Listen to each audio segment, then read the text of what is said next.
Y el Dios de esperanza os llene de todo gozo y paz en el creer, para que abundéis en esperanza por el poder del Espíritu Santo. Romanos 15:13. Buenos días, hermanitos, qué bueno es poder juntarnos nuevamente otro domingo más. Gracias porque están aquí. Esperamos que los que faltan por llegar estén aquí acompañándonos con nosotros pronto.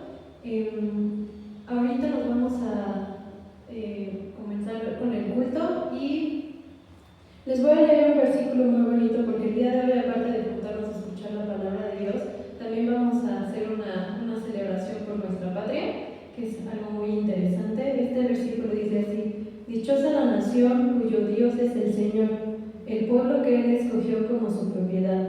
Salmos 33:12. Creo que es importante poder también celebrar nosotros lo que es nuestra patria. Primero sabemos que nuestra patria es Dios, que nosotros le pertenecemos a Él y somos su pueblo escogido, pero también Él nos permite aquí pues, formar parte de un país, de una nación y de una identidad. Y creo que eso también es muy importante poder respetarlo, sabiendo darle a Dios su lugar, pero también aquí a nuestros gobernantes y a quienes corresponden también las autoridades. Antes de pasar al tiempo de alabanza del primer periodo, vamos a leer este último versículo del Salmo 95, 1 al 6. Venid, aclamemos alegremente a Jehová, cantaremos con júbilo a la roca de nuestra salvación. Lleguemos ante su presencia con alabanza, aclamémosle con cánticos. Listo, hermanos, pongámonos de pie para alabar. Cantemos a nuestro Dios con júbilo. Ya me chamarré porque me dio frío.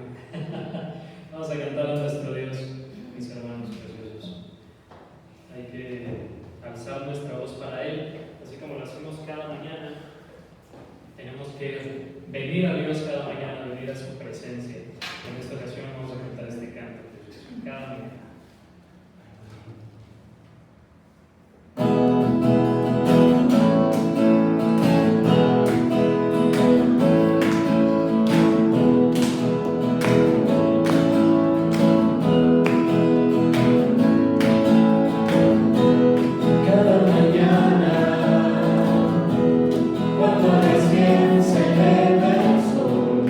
Abro mis ojos y me puedo ver Jesús.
estamos felices, luego estamos tristes, luego estamos bien y los amamos a todos y luego los odiamos a todos, pero Dios no cambia, Dios no sana todo el tiempo y es fiel todo el tiempo. Cantemos.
Podemos tomar nuestro lugar un momentito. Traen su Biblia, puede ser la física, puede ser la electrónica en su celular o en la tablet, pero lo importante es que nosotros juntos digamos nuestra profesión de fe.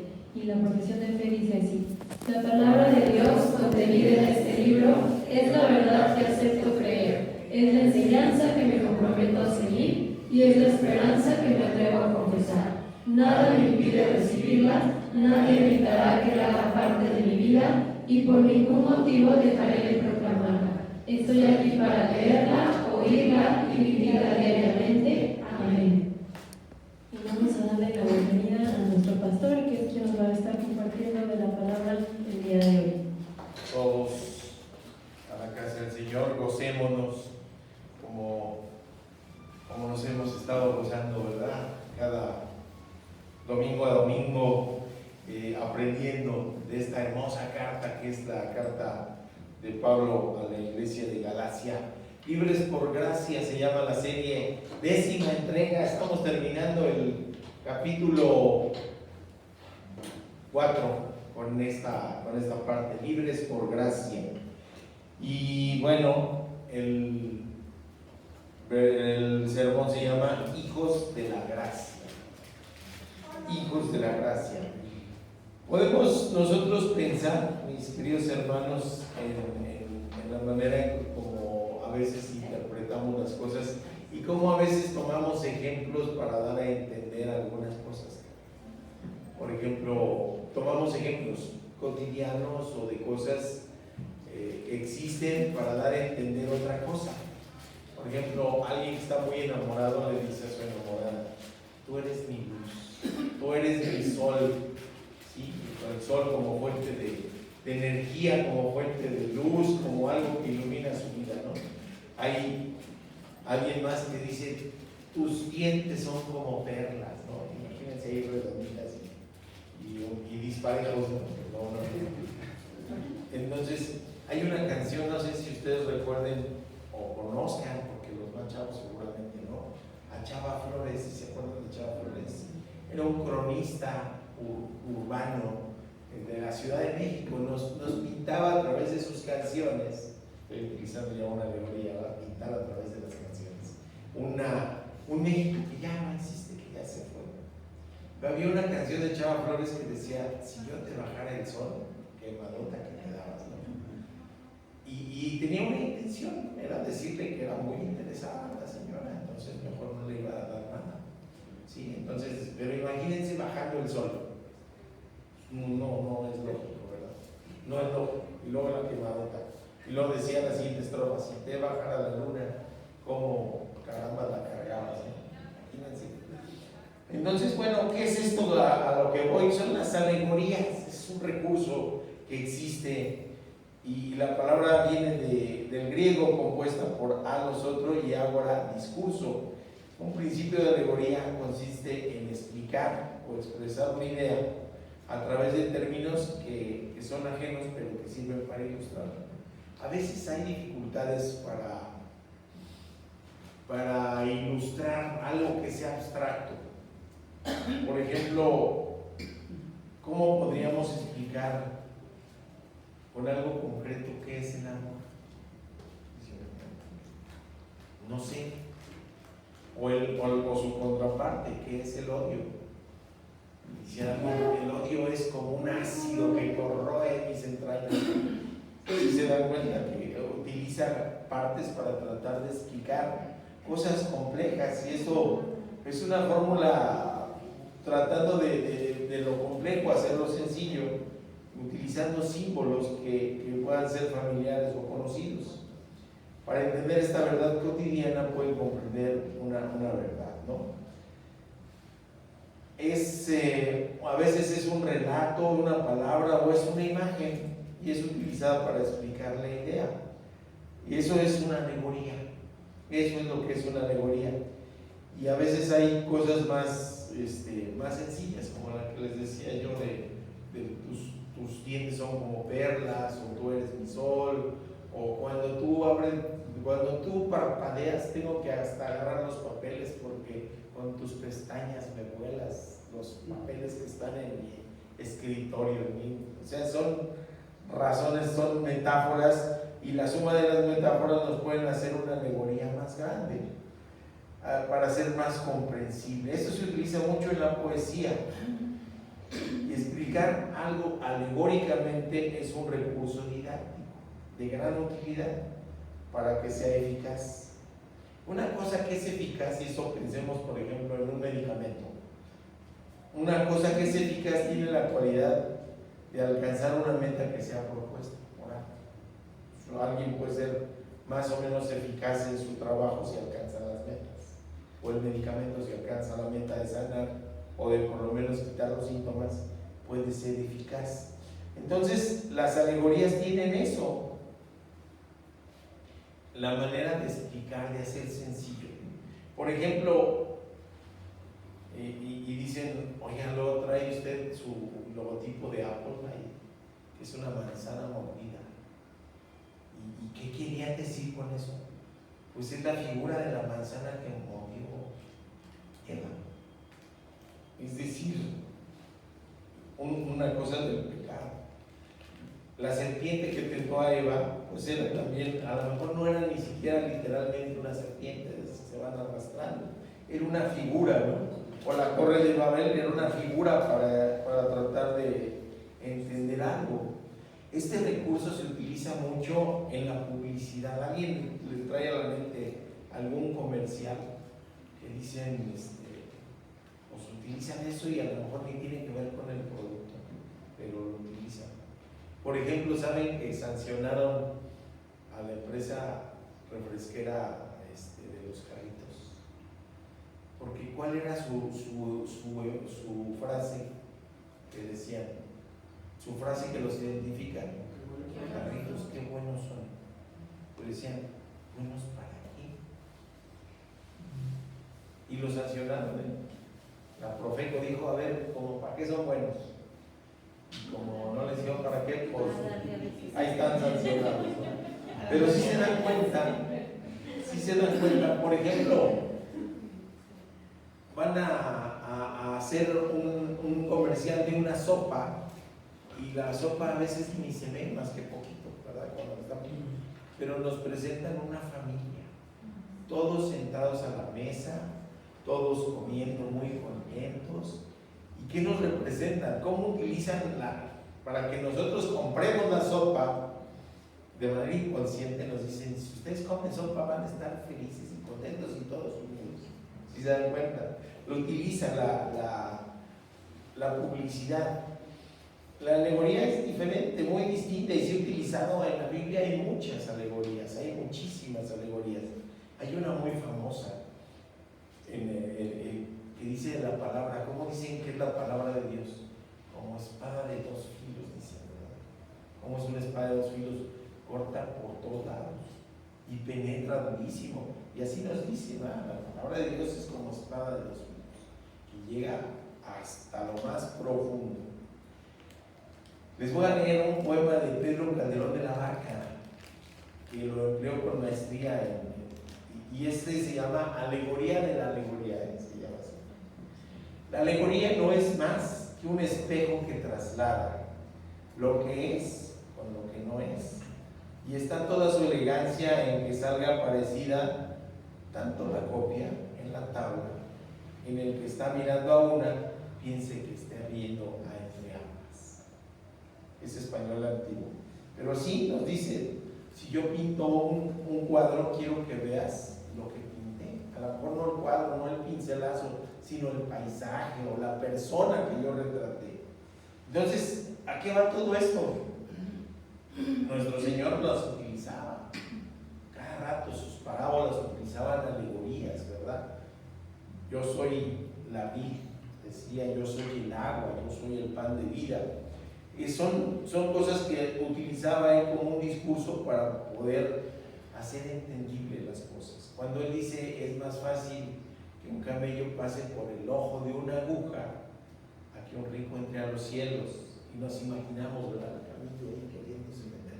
No, lo que nos explica es la dificultad de que alguien, y no es que esté contra los bienes materiales, no, lo que nos dice es, para alguien, para el que su Dios es el dinero, muy difícilmente va a entrar al reino de los cielos, porque su Dios es el dinero.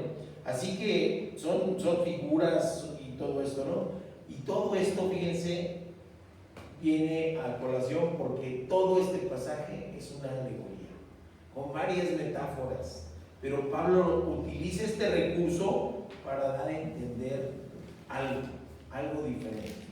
También se utilizan las pinturas, por ejemplo, por ahí busquen, está en París, pero se puede ver en internet, una pintura muy famosa, se llama Tríptico, el Jardín de las Delicias.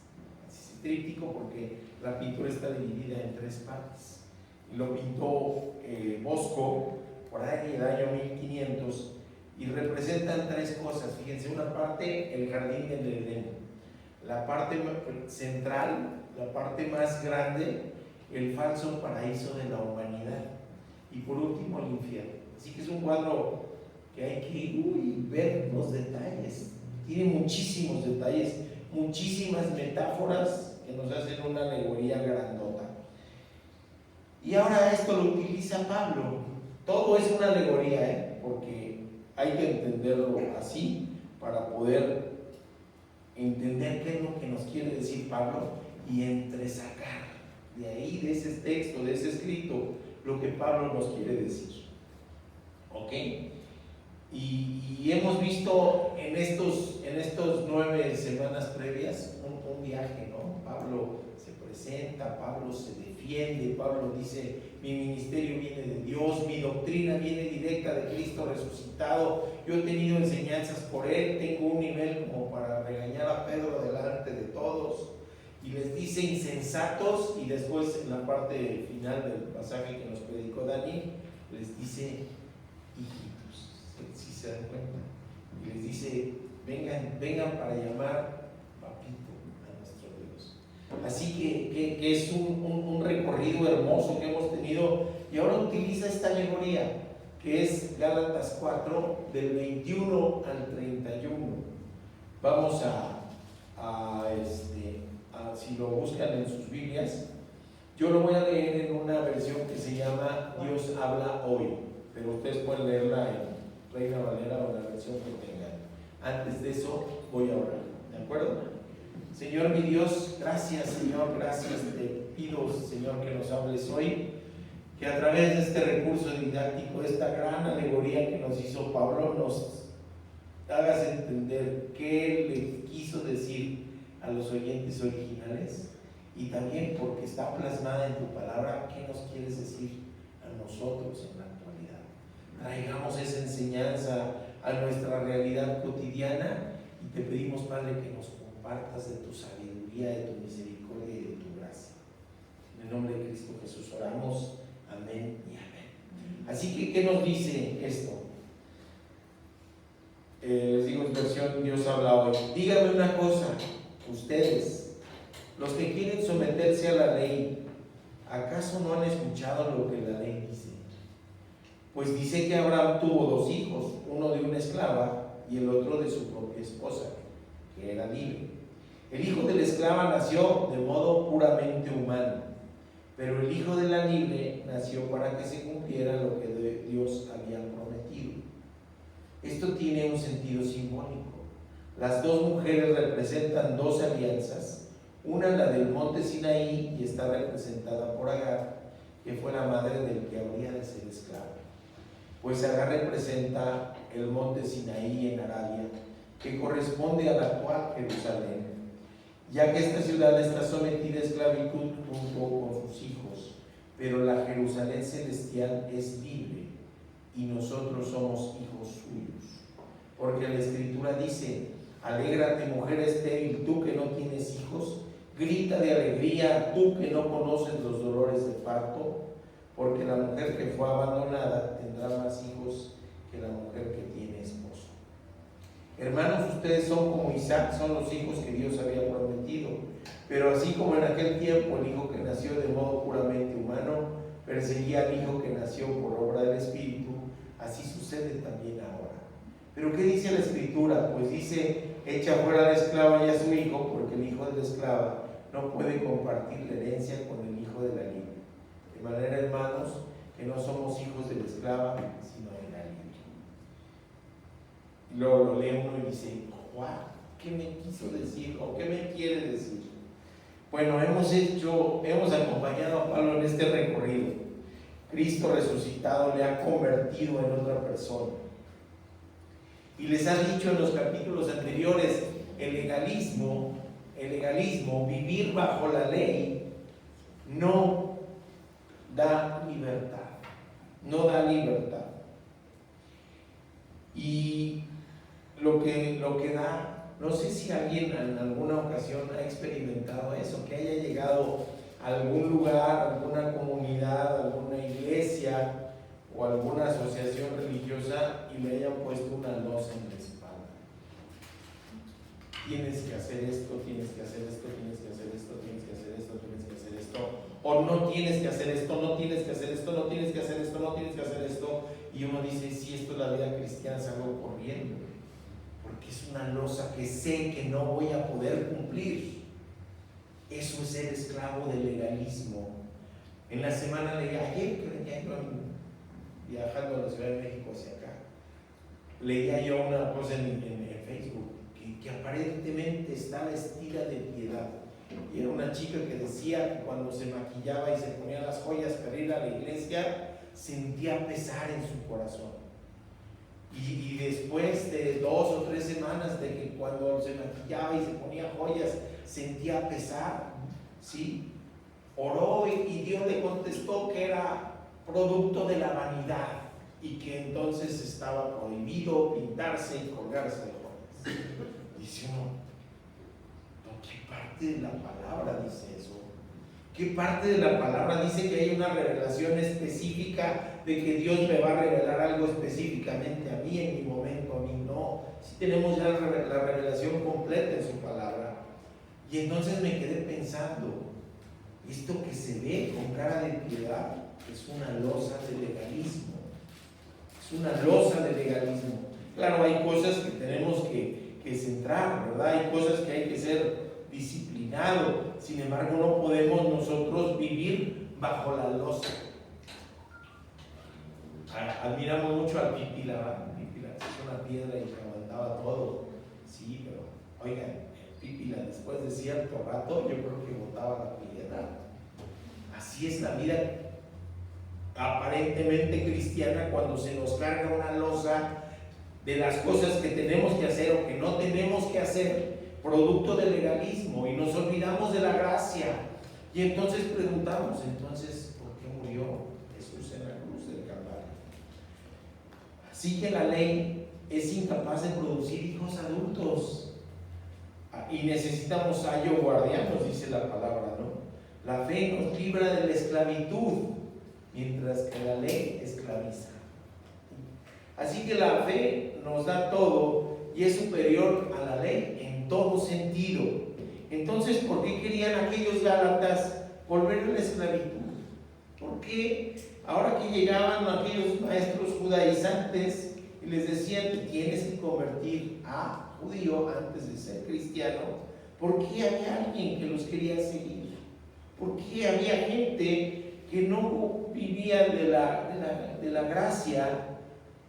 Y cuando les dice Pablo esto en los versículos anteriores, dice que con dolor de madre en el parto. Quien ha sido mamá y ha sufrido dolores de parto, saben que son dolores intensos, ¿verdad? Ahora sí que más las de antes, que decían, no, yo al niño ni me ponga ni anestesia ni nada, yo así como viene, ¿ok?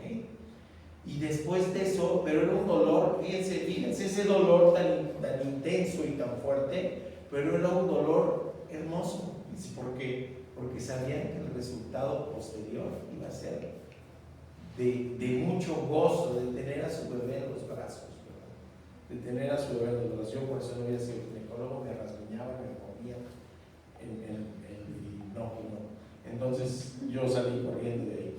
Pero bueno, les había dicho, les digo, insensatos, después cariñosamente, hijitos. Les dice que sus dolores por verlos perderse son insufribles, pero que Él mira con gozo que puedan regresar al Evangelio verdadero. Y les hace una pregunta, y aquí parece que no es una pregunta retórica, parece que sí está esperando respuesta. Díganme ustedes, los que quieren someterse a la ley, ¿Acaso no han escuchado lo que la ley dice? Dice esta versión. ¿Sí? ¿Y qué era la ley? ¿Se acuerdan que en el Antiguo Testamento antes decían la ley y los profetas? Así se dividían. Y la ley era el Pentateuco. La ley era esos 5 libros que había dado el Señor a Moisés, ¿no? Esa era la ley. Y había maneras de interpretar la palabra antigua, lo que ahora es para nosotros el Antiguo Testamento. Y entonces, ¿qué es lo que hace? Dice, ¿quieren regresar al judaísmo? Entonces voy a utilizar argumentos del judaísmo. Vamos a hablar de Abraham. ¿Sale? ¿Cómo le dicen a Abraham? Tiene por ahí una pregunta. Padre de la fe. El padre de la fe. ¿Verdad? ¿Y Abraham era hebreo, era judío? No, todavía no existía. Se iba a fundar a través de su descendencia a ese pueblo. Pero él no era judío, no era hebreo, no existía. No existían. Él apenas se iba a fundar por la promesa de Dios un pueblo nuevo. ¿Ok? Así que dice, ¿quieren hablar? Pues vamos al principio. Regresémonos al principio de las cosas. ¿Sí? Y les dice, Abraham tuvo 2 hijos, uno de una esclava y el otro de su propia esposa, que era libre. ¿Se acuerdan de ese? Predicamos esto el año pasado de Abraham. ¿Qué pasaba? Sara ya era muy viejita. ¿Cuál es la edad fértil de la mujer? Pues que empieza su menstruación, la regla, hasta que se va. Esa es la edad fértil. En algunas mujeres son 45, 43, 50, 52. Sara tenía 80 y tantos años. Sara tenía. Y Abraham, no, pues Abraham, 90 más. Entonces, había humanamente pensando la posibilidad de que se convirtieran en padres. Pues no. Y entonces, ¿qué hace Sara? Se desespera porque no van a tener descendencia. Jehová ya les prometió que van a tener una descendencia tan abundante que va a ser incontable como los granos de arena. Y ven que pasan los años y no pasa nada. ¿Se acuerdan que el miércoles hablábamos de la paciencia? ¿Sí? Leyendo Santiago, pues ya les había ganado la impaciencia. Y entonces, ¿qué hizo Sara? Pues agarra la esclava, Agar, se la lleva a Abraham, y Abraham tiene un hijo con la esclava, que es así medio milagroso también por la edad de Abraham. Sí, por la edad de Abraham. Pero al final de cuentas fue dice una de las versiones, al modo meramente humano. Ahí dice en una de las versiones. Acá dice así también, el modo puramente humano, dice esta versión en el versículo 23, al modo puramente humano. Ándale pues. Y entonces, ¿qué uno piensa? Pues sí, un hombre, una mujer, una relación íntima y la concepción de un ser, el modo puramente humano. Pero luego lo contrasta y dice, pero el hijo de la libre nació para que se cumpliera lo que Dios había prometido. Entonces sí hay contraste, entonces sí hay diferencia, entonces sí es distinto. Y déjenme decirles que a veces le andamos buscando 3 pies al gato, dice el dicho, ¿no? Y ahora hay algunas variantes más groseras que no voy a decir, ¿verdad? Pero sí, le andamos buscando cosas raras. En la actualidad hay una manera de querer interpretar a la Biblia, es la cábala. Le andamos buscando cosas ocultas. Y hay gente que dice que tiene revelaciones especiales, ocultas, para entresacar lo que está allí metido de manera oculta y misteriosa, ¿no? Pues déjenme decirle cómo estudiaban los rabinos judíos la palabra. La estudiaban de 4 maneras. Peshat se llama sentido sencillo y literal. Remás, el sentido que sugería. Derush, el sentido que se deduce mediante la investigación. Y Sof, el sentido alegórico. 4 maneras. Y las letras iniciales de estas palabras las voy a castellanizar. Es PRDS. Y eran las consonantes de Pardes o paraíso. Y entonces decían, si tú puedes interpretar la palabra de Dios de estas 4 maneras, vas a alcanzar el gozo del paraíso. Fíjense qué interesante.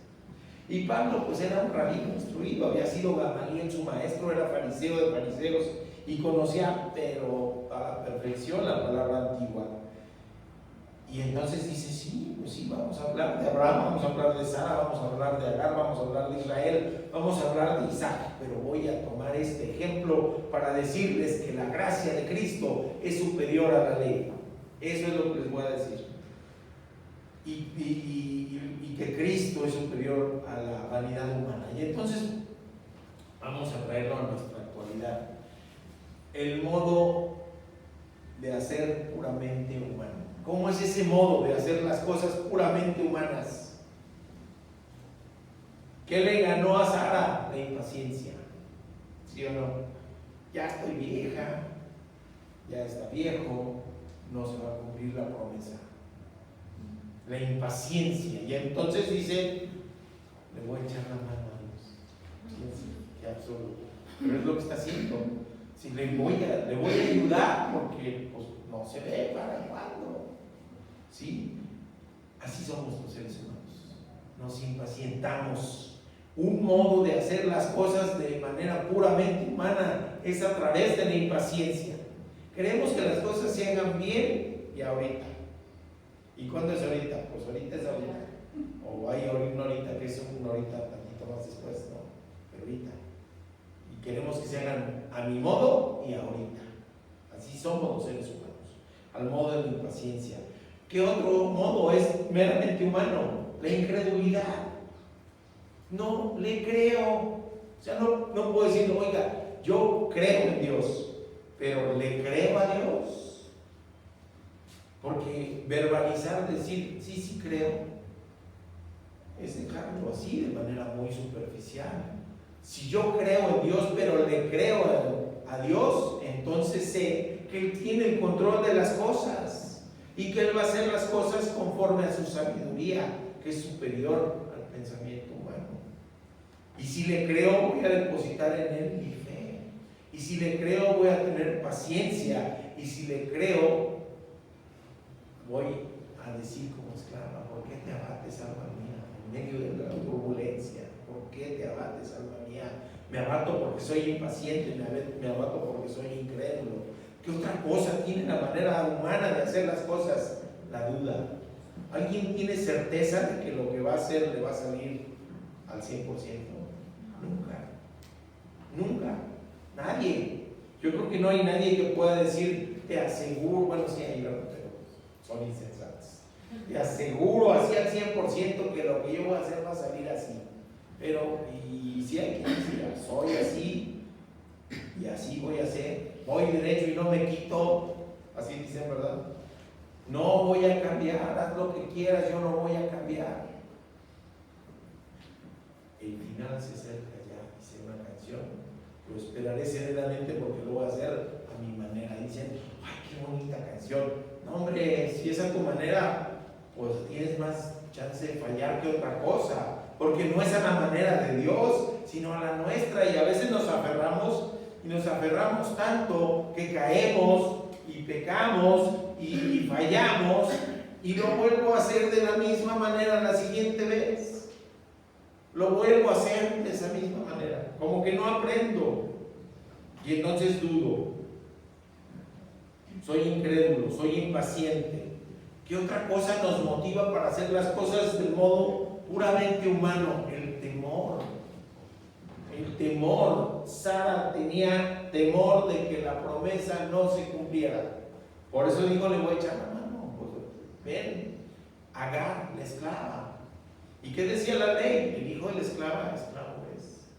Y era del mismo amo. Por eso Ismael nació esclavo. Y ahorita les comento algo al respecto, un poquito más adelante. ¿Qué otra cosa es del modo meramente humano? La desconfianza. Y decimos, así como de manera muy virtuosa, es que la burra no era arisca, se hizo se hizo. Yo no era desconfiado, no, yo no, pero ya, las circunstancias ya me hicieron. Y a veces sí tenemos que desconfiar para no ser demasiado confiados en otras personas. Pero si confiamos en Dios, entonces sí tenemos certeza, ¿sí? ¿Qué otra cosa es el modo puramente humano? La pasión. La pasión. Hay gente que dice, oye, piensa con la cabeza y no con el corazón, ¿verdad? Y dice, oye, tengo elementos para pensar que este individuo es violento, es celoso, es golpeador, es maltratador, es mentiroso, es manipulador. Ay, pero yo lo hago. Sí, yo lo hago, dice. Entonces, pues, a lo mejor eso no es amor, eso es pasión. Y con la pasión, como si fuera una goma así grandota, se borran todos los defectos, ¿no? Y cuando uno se aparece realmente el monstruo, pues se da uno cuenta que la regó, ¿verdad? Sí, sí fallé. Pero la vida tampoco puede decir, siendo de ensayo y error, ¿cuántas veces me estamos regando? Pues un montón. Pero si yo busco la sabiduría de Dios, si yo tengo a un lado estas cosas de la impaciencia, la incredulidad, la duda, el temor, la desconfianza, las pasiones, lo más probable es que sí me vaya bien. Y no porque yo sea bueno, sino porque me pongo en las manos del Todopoderoso. ¿Qué otra cosa es las cosas meramente humanas? La vanidad. La vanidad. No, pues yo soy el bueno, yo soy el que sé, a mí no me vengan a decir si le estoy regando porque ustedes qué, a mí dime si tú fueras perfecto, ¿lo han escuchado? ¿Sí? Si tú fueras perfecto aceptaría que me regañaras, aceptaría que me llamaras la atención, pero tú qué, si eres peor que yo, ¿lo han escuchado? Es la vanidad de tratarse de convencer. Y estas cosas humanas, meramente humanas, nos van a llevar a la esclavitud, a la esclavitud del pecado, a la esclavitud del error, a la esclavitud de la vanidad humana, de pensar que yo puedo hacer las cosas a mi modo y a mi manera. Y luego nos aferramos y ¿qué hacemos? Perpetuamos la esclavitud.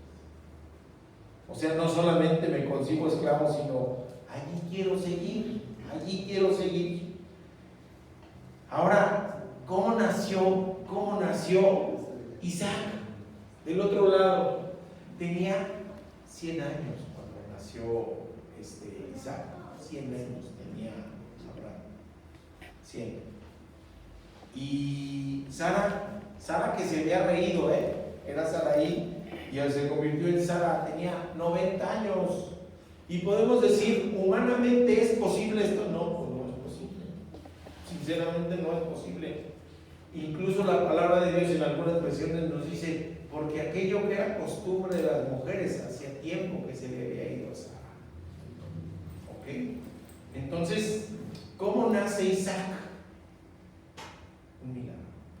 Ese es el contraste. No es ninguna de las cosas anteriores del modo puramente humano, sino es Dios obrando el milagro.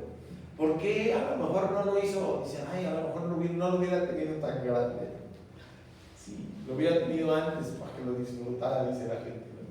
Pero sí, o sea, a lo mejor, fíjense ustedes, a lo mejor pudo haber tenido a Isaac, échenle 40 años antes. 40, pues dice 50, pues hay mujeres que todavía tienen su menstruación a los 50, ¿sí? Y Abraham tenía 100, a los 60, sí, todavía podría ser sexualmente más activo, pero ¿saben qué? Así no hubiera sido evidente el milagro. No hubiera sido evidente que era la intervención de Dios y que el nacimiento de Isaac era por voluntad de Dios. Fíjense qué interesante. ¿Y para qué lo hizo Dios? Para que se cumpliera la promesa. ¿Y cuál era la promesa? Serás padre de multitudes. Serás padre de multitudes. ¿Para qué también lo hizo Dios? ¿Para que se lo ganó Abraham?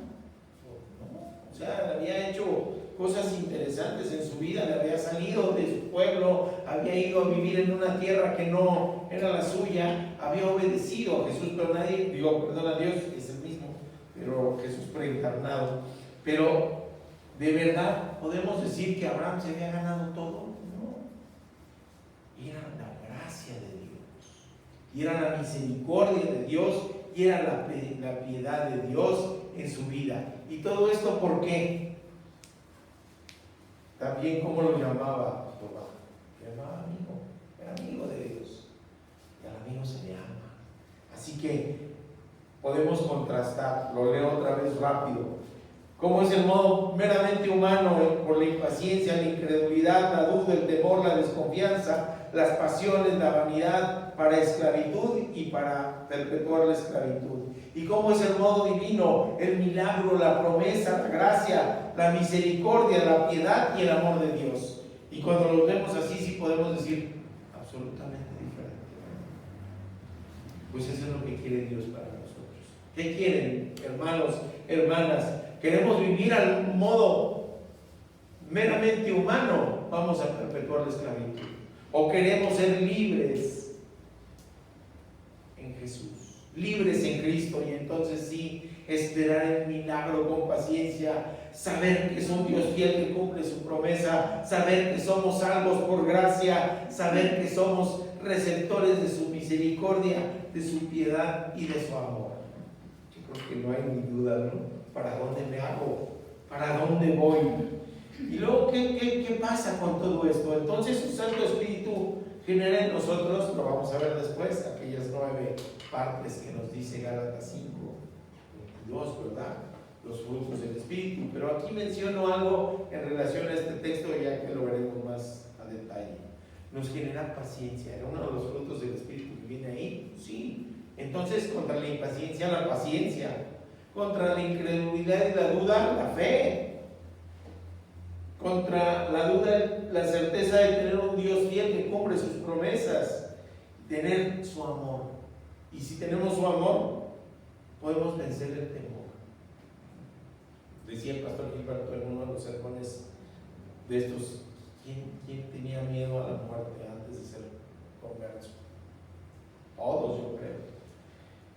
Y ahora vemos a la muerte como una transición, como un paso. Cuando realmente está Cristo en nuestro corazón, hemos visto eso, ¿no? Y me ha tocado ver cosas contrastantes, importantes. 2 enfermos con el mismo trastorno, 2 enfermos con el mismo problema en su cuerpo irreversible, 2 enfermos que estaban mal, tenían problemas en su columna, estaba afectados sus nervios, no tenían sensibilidad de la rodilla hacia abajo, completamente insensible, con heridas muy grandes, pero uno presa de las cosas del mundo, de sustancias que lo estaban carcomiéndole su cuerpo y su alma. El otro había sido alcohólico, el otro se había convertido al Señor. Y la reacción de los 2 pacientes que tuve al mismo tiempo, en el mismo hospital, en el mismo piso, con el mismo problema, era absolutamente diferente. Porque el otro dijo: esto ya es voluntad de Dios. Y gracias a lo que he vivido, pude llegar a los pies de Cristo, que se haga la voluntad del Señor. Y el otro pidió su alta voluntad y se fue, no supe. Entonces, imagínense, eso es la libertad que tenemos en Cristo. Esa es la libertad de la que les dice Abraham: oye, tú quieres someterte a la ley, hacerte cargar como el pipi y la tulosa, sabiendo con certeza que vas a fracasar. ¿O quieres ser libre en Cristo? ¿Quieres vivir la gracia en Cristo? Y entonces vamos a ser hijos de la libertad. Nos vamos a la siguiente enseñanza. Dice 2 alianzas. Gálatas 4, 24 al 27. Pablo les explica, dice: esto tiene un sentido simbólico, les dice. 2 mujeres representan 2 alianzas. Una del monte Sinaí, que es Agar, que fue la madre del que había de ser esclavo. Pues Agar representa el monte Sinaí en Arabia, que corresponde a la actual Jerusalén. Y dice uno, ay, como que sacó cero en geografía, ¿verdad? Como que Jerusalén está en Arabia. Pero ¿qué es lo que le está diciendo? ¿Qué es lo que representa Agar? ¿Qué sucedió en el monte Sinaí? Moisés recibió las tablas de la ley. ¿Y qué pasó con la primera versión de las tablas de la ley? ¿Se acuerdan? Las rompió. ¿En qué? En un ataque de ira. Pues hay que ser tardo para la ira, ¿verdad? Pero Moisés no fue tardo para la ira. Llegó, escuchó al pueblo en gritos y algarabías. A lo mejor hasta pensó que había pleito y llega y los encuentra adorando al becerro. ¿Por qué? Por impaciencia, por incredulidad. ¿Se dan cuenta? Podemos aplicar a ese pasaje todo esto. Y viene presa de la ira Moisés y rompe las tablas, ya las rompe. Entonces Agar fue madre de esclavo y representa el monte donde se recibió la ley, ¿sí? Que está en Arabia y que corresponde a la actual Jerusalén. ¿Por qué dice esto? ¿Por qué dice si está en Arabia y corresponde a la actual Jerusalén? Porque ¿cómo era Jerusalén en ese tiempo? Estamos hablando antes de la destrucción del templo en el año 70. ¿Quién dominaba Jerusalén? Primero el Imperio Romano, que eran los verdugos, y segundo el imperio de la religiosidad y del legalismo. Ahí estaba el Sanedrín, ese grupo de 70 que habían propiciado la crucifixión de Cristo, no todos, porque había seguidores del Señor ahí que se habían atrevido a defenderlo, pero ahí estaba. Esa era la Jerusalén, la que estaba presa del legalismo y de la religiosidad. Sí, no estaba en Arabia. Les he platicado que tengo una exalumna que se convirtió al Islam y de repente me presenta, me manda videos o me manda algunas cosas, yo también me mando a ella de la gracia de Cristo. Y ella lo que me habla es que estamos bajo una nueva legislación. Eso es lo que me dice. Y ellos todo es por obras, todo es por obras. Están presos del legalismo. Y cuando yo le hablo de la gracia de Cristo, no me acuerdo. O sea, no necesitas hacer nada, no, más que creer en Cristo. Pero hay que cumplir la ley. No hay que cumplir la ley. Hay que creer en la gracia y rendirse y doblar rodillas y humillarse y decir no puedo, y entonces sí ser receptor de la gracia. Y entonces sí, hay esta circunstancia. Me regaló un Corán, por ejemplo. Sí, me regaló el Corán. Y de repente leo para contrastar algunas cosas, contrasto. Y entiendo yo que es un libro sagrado. Pero al igual que a estos hombres de los maestros judaizantes, no es superior a la gracia. No es superior a la gracia. ¿Sí?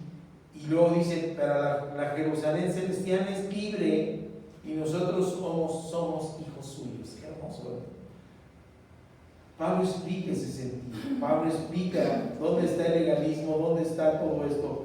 Y Sara representa el segundo pacto, el pacto de la promesa, el pacto de la gracia. Y es la antítesis de la Jerusalén física, es la celestial. La ciudad que tiene cimientos, arquitecto, diseñador y constructor, que es Dios.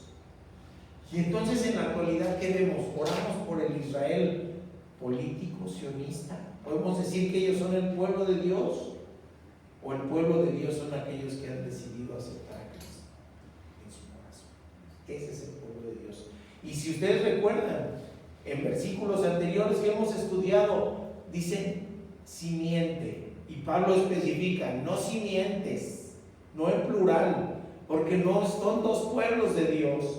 No es el pueblo étnico o religioso que está actualmente en Medio Oriente y otro, los hijos de Dios en Cristo Jesús. No, es uno solo.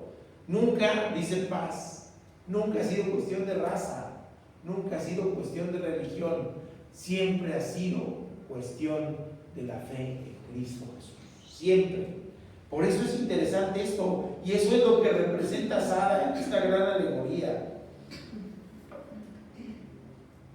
leyendo esto, me llego a Hebreos, y en Hebreos 11, del 10 al 11 dice: porque esperaba la ciudad que tiene fundamentos, cuyo arquitecto y constructor es Dios.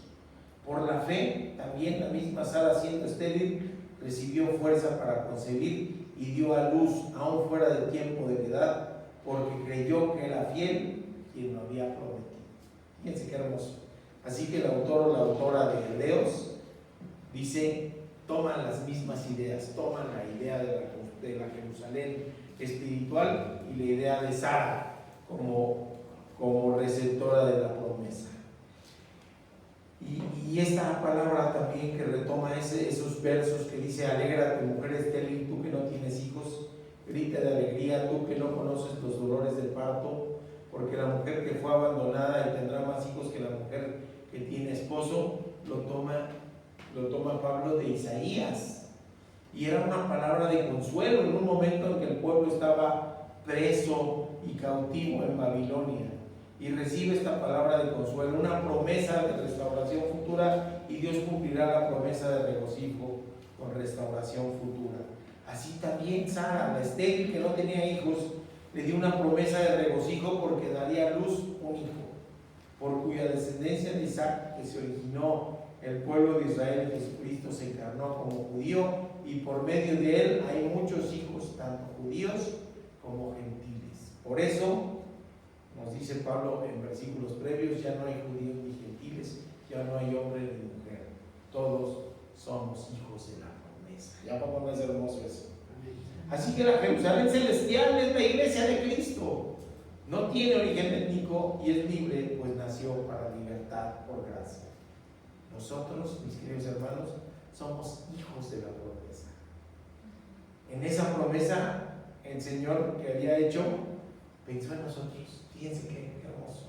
Sabía que un día de septiembre del 2024 íbamos a ser un grupo de personas alabando a Jesús, creyendo en Jesús como nuestro Mesías y nuestro Salvador, alabando a Dios Todopoderoso, reunidos para escuchar su palabra y reunidos para gozarnos como iglesia, porque si somos hijos, entonces somos hermanos, y si somos hermanos, somos todos herederos de la gracia. Dice Gálatas 4, 28 al 31, hermanos, aquí en esta versión de Dios hablando, ustedes son como Isaac, son los hijos que Dios había prometido. Pero así como en aquel tiempo el hijo que nació de modo puramente humano perseguía al hijo que nació por obra del Espíritu, así sucede también ahora. Y lo tenemos, así sucede también ahora. Tenemos al Israel religioso, étnico, al sionismo en guerra con el Islam. En guerra con el Islam. Y ahí, ¿qué hacemos nosotros como cristianos? Oigan, hay cristianos en los dos lados, Hay cristianos en Israel y hay cristianos en Gaza. Hay cristianos en Israel y hay cristianos en el sur del Líbano. Así que oremos por nuestros hermanos, no importa el color de piel, son nuestros hermanos y creen en Cristo Jesús. Así dice: echar fuera a la esclava y a su hijo, porque el hijo de la esclava no puede compartir la herencia con el hijo de la libre. De manera, hermanos, que no somos hijos de la esclava, sino hijos de la libre. Así que al final de esta hermosa alegoría no podía ser más hermoso y esperanzador, mis hermanos. Estamos en este mes celebrando la libertad de nuestro país del yugo de la corona española. 300 años de colonia, 300 años de saqueo, 300 años de esas circunstancias que llevaron prácticamente a la extinción de los pueblos originarios. Eso celebramos, pero nuestra libertad en Cristo la podemos celebrar todos los días. Nuestra libertad en Cristo no necesitamos un mes en especial. Nuestra libertad en Cristo la podemos celebrar cotidianamente. Nuestra libertad en Cristo no necesitamos gritarla, sino necesitamos susurrarla, pero a los oídos de Dios. Decir: gracias, Padre, porque tú nos diste libertad a través de Cristo Jesús. Si nos dice a los hermanos de Galacia, y nos los está diciendo a nosotros, ustedes son como Isaac.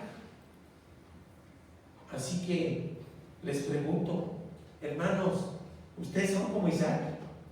Amén. Sí, soy como Isaac, porque soy hijo de la promesa. Soy hijo del milagro. Soy hijo de la fidelidad de Dios Todopoderoso. Y hay contrastes que son inevitables con los hijos de la esclavitud. El hijo del legalismo combate con fiereza a los hijos de la gracia.